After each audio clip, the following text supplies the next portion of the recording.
خدا خدا کر کے مومانی کے ظلم و ستم سے نجات ملی تھی۔ میں نہیں چاہتی تھی کہ میری کوئی بھی غلطی زندگی کو دوبارہ جہنم بنا دے۔ ایک دن نصرت صبح 11 بجے آ دھمکا۔ ادریس دفتر جا چکے تھے۔ ملازمہ روزانہ کے لیے گوشت سبزی لینے بازار گئی ہوئی تھی۔ میں گھر میں بالکل اکیلی تھی۔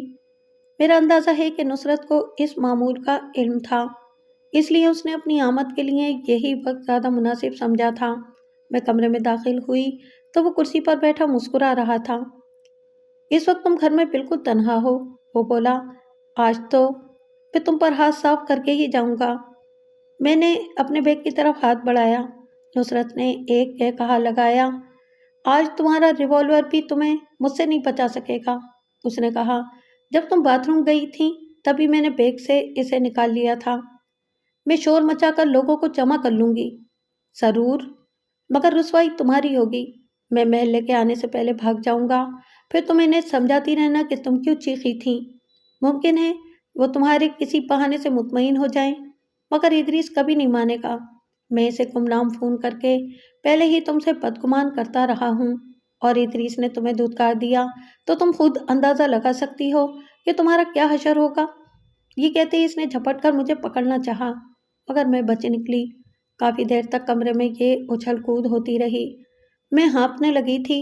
زیادہ دیر تک خود کو اس کی گرفت سے نہیں بچا سکی۔ اس نے مجھے دبوچ کر فرش پر گرایا ہی تھا کہ کمرے کے دروازے پر قدموں کی آہٹ سنائی دی۔ میں نے اور نصرت نے بیک وقت چونک کر دیکھا۔ ادریس کمرے میں داخل ہو رہے تھے۔ انہیں دیکھتے ہی نصرت مجھے اسی طرح فرش پر گرائے ہوئے چیخا، یہ آپ کیا کر رہی ہیں زرینہ بھابی؟ چھوڑیے مجھے، آپ میرے عزیز دوست کی بیوی ہیں۔ آپ کی یہ اوچھی اور عامیانہ حرکات آپ کو زیب نہیں دیتی۔ ذرا سوچیے، ادریس کو معلوم ہو جائے کہ اس کی پیاری بیوی اتنی دیوانی ہو گئی ہے کہ ہر کس و ناکس کو بہتی گنگا میں ہاتھ دھونے کی دعوت دیتی ہے تو اس کے دل پر کیا گزرے گی؟ کون ہے؟ کمرے میں کون ہے؟ ادریس تیز لہجے میں بولے۔ اوہ، ادریس بھائی تم؟ نصرت نے ابھی تک مجھے نہیں چھوڑا تھا۔ خدا کا شکر ہے کہ تم عین وقت پر آ گئے، ورنہ آج غضب ہو جاتا۔ کیا مطلب ہے تمہارا؟ میں کس زبان سے کہوں کہ زرینہ مجھے دعوت گناہ دے رہی تھی؟ نصرت نے جواب دیا، شادی سے پہلے ہم ایک دوسرے کو پسند کرتے تھے، مگر اس کی شادی تم سے ہو گئی تو میں نے اس کا خیال بھی دل سے نکال دیا۔ مگر جب بھی میں آتا زرینہ مجھے اپنی جانب مائل کرنے کی کوشش کرتی، اور آج تو اس نے انتہا کر دی، آتے ہی میرے گلے پڑ گئی۔ میں بھی آدمی ہوں، فرشتہ تو نہیں۔ ممکن تھا بہک جاتا، مگر تمہاری بر وقت آمد نے مجھے گناہ اور شرمندگی دونوں سے بچا لیا۔ یہ جھوٹ بک رہا ہے ادریس، میں نصرت کی گرفت سے خود کو آزاد کرنے کی کوشش کرتے ہوئے چلائی۔ ذلیل انسان مجھے بے عزت کرنا چاہتا تھا۔ اس نے شادی سے پہلے بھی کوشش کی تھی، مگر میں نے اس کا جواب تھپڑ سے دیا تھا۔ اب یہ اپنی اس ناکامی کا انتقام لے رہا ہے۔ خدا نے آپ کو عین وقت پر بھیج دیا، مجھے اس سے بچائیے، اس نے اب بھی مجھے پکڑ رکھا ہے۔ میں نے تمہیں پکڑ رکھا ہے یا تم نے مجھے؟ نصرت نے مجھے چھوڑ دیا۔ جھوٹ بولنے کی بھی حد ہو گئی، واقعی حد ہو گئی، ادریس نے عجیب سے لہجے میں کہا، اور قدم بڑھا کر نصرت کے منہ پر ایک تھپڑ رسید کر دیا۔ نصرت کی آنکھیں حیرت سے پھیل گئیں۔ میں بھی تعجب سے منہ پھاڑے ادریس کو دیکھتی رہ گئی۔ آخر انہیں کیسے معلوم ہوا کہ نصرت کہاں کھڑا ہے، اور اگر کھڑا ہے تو اس کا منہ کس طرف ہے؟ کیوں؟ حیرت ہوئی نا کہ ایک اندھا تمہیں تھپڑ کس طرح مار سکتا ہے؟ ادریس کی بات جاری تھی، مگر اب میں اندھا نہیں ہوں، سب کچھ دیکھ سکتا ہوں۔ ابھی پچھلے دنوں میں بظاہر جو آفس کے کام سے 15 دن کے لیے باہر گیا تھا تو وہ کام آفس کا نہیں، میرا ذاتی تھا۔ میں آنکھوں کا آپریشن کرانے گیا تھا، جو خدا کا شکر ہے کہ کامیاب ہوا۔ آج میں نے کمرے میں تمہاری صرف آوازیں ہی نہیں سنی بلکہ ذلیل حرکات بھی دیکھ لیں۔ تم نے ہر چند گمنام رہ کر فون کیے تھے، مگر میں تمہاری آواز پہچان گیا تھا، جس کے بعد سے میرا ایک آدمی مستقل تمہاری نگرانی کر رہا تھا۔ تمہاری بکواس کے باوجود مجھے زرینہ کی بے گناہی کا یقین تھا، کیونکہ زرینہ کا تھپڑ کھانے کے بعد تم نے رضیہ سے کہہ کر اسے اسکول سے نکلوانے کی کوشش کی تھی۔ پچھلے ایک دو تجربوں کی وجہ سے رضیہ کو شک تھا کہ تم انہی استانیوں کی شکایتیں کرتے ہو جو تمہارے دام میں نہیں آتی۔ اس نے الٹا تمہیں ڈانٹ کر اسکول آنے سے منع کر دیا، پھر یہ جانتے ہوئے کہ میری تم سے دوستی ہے اس نے شادی سے پہلے ہی مجھے آگاہ کر دیا تھا کہ کہیں تم اپنا انتقام لینے کی کوشش نہ کرو۔ چنانچہ تمہاری نگرانی میں اسی مقصد سے کرا رہا تھا کہ تم زرینہ کو کوئی نقصان نہ پہنچا سکو، اور اپنی آنکھوں کے آپریشن کے بارے میں بھی اسی لیے حقیقت چھپائی کہ ممکن ہے تم مجھے حسب سابق اندھا خیال کرتے ہوئے میرے سامنے کوئی ایسی حرکت کر جاؤ جو میرے لیے تمہاری ضلالت کا ثبوت بن جائے۔ آج تم خلاف معمول صبح کے وقت اپنے گھر سے نکلے تو میرے آدمی نے مجھے فون کر دیا۔ میں صرف اجراء احتیاط ہی گھر واپس آیا تھا، کیونکہ مجھے معلوم تھا کہ آج کل زرینہ صبح کے وقت گھنٹے 2 گھنٹے کے لیے بالکل اکیلی ہوتی ہے، اور مجھے شبہ تھا کہ کہیں تم اس تنہائی سے فائدہ اٹھانے نہ جا رہے ہو۔ میرا اندازہ ٹھیک نکلا، اور میں نے اپنی آنکھوں سے تمہاری ذلیل فطرت کو بے نقاب ہوتے دیکھ لیا۔ اب اگر اپنی مزید مرمت کروانا نہیں چاہتے تو دفع ہو جاؤ، اور آئندہ کبھی میرے یا زرینہ کے سامنے آنے کی کوشش مت کرنا۔ نصرت کسی مار کھائے ہوئے کتے کی طرح سر جھکائے کمرے سے نکل گیا، اور میری مسرت کا کیا ٹھکانہ تھا۔ میرے خدا نے نہ صرف مجھے بے عزت ہونے سے بچایا، بلکہ ادریس کی نگاہوں میں مجھے بے قصور ثابت کر دیا، اور ان کی آنکھوں کو روشنی دے کر میری زندگی میں ہر طرف اجالا ہی اجالا بکھیر دیا تھا۔ کون کہتا ہے کہ تم منحوس ہو؟ ادریس نے مجھے کہا، دیکھ لو، تمہارے آنے سے میری بینائی بھی واپس آ گئی، اور میں اسے خدا کی رحمت کے علاوہ تمہاری محبت کی برکت بھی سمجھتا ہوں۔ بعد میں معلوم ہوا کہ ادریس کا کچھ بدلا سا طرز عمل اس احتیاط کے پیش نظر تھا کہ کہیں میں ان کے کامیاب آپریشن کی حقیقت سے واقف نہ ہو جاؤں۔ وہ چاہتے تھے کہ جب تک وہ نصرت کو رنگے ہاتھوں نہ پکڑ لیں، اس خوشخبری کا انکشاف نہ کریں۔ ان دنوں اتفاق سے ان کے ایک ماہر امراض چشم دوست انگلینڈ سے چھٹیاں گزارنے آئے تھے۔ انہوں نے ادریس کی آنکھوں کا معائنہ کیا تو فوراً آپریشن کی رائے دی، اور خود آپریشن بھی کیا، اور جیسا کہ انہیں توقع تھی کہ آپریشن کامیاب ثابت ہوا۔ آخر میں یہ بتانے کی تو کوئی ضرورت ہی باقی نہیں رہ جاتی کہ میری زندگی کا آزمائش کا دور ختم ہو چکا تھا، اور اس کے بعد سے رحمت و برکت کا جو دور شروع ہوا وہ خدا کے فضل و کرم سے تاحال جاری و ساری ہے۔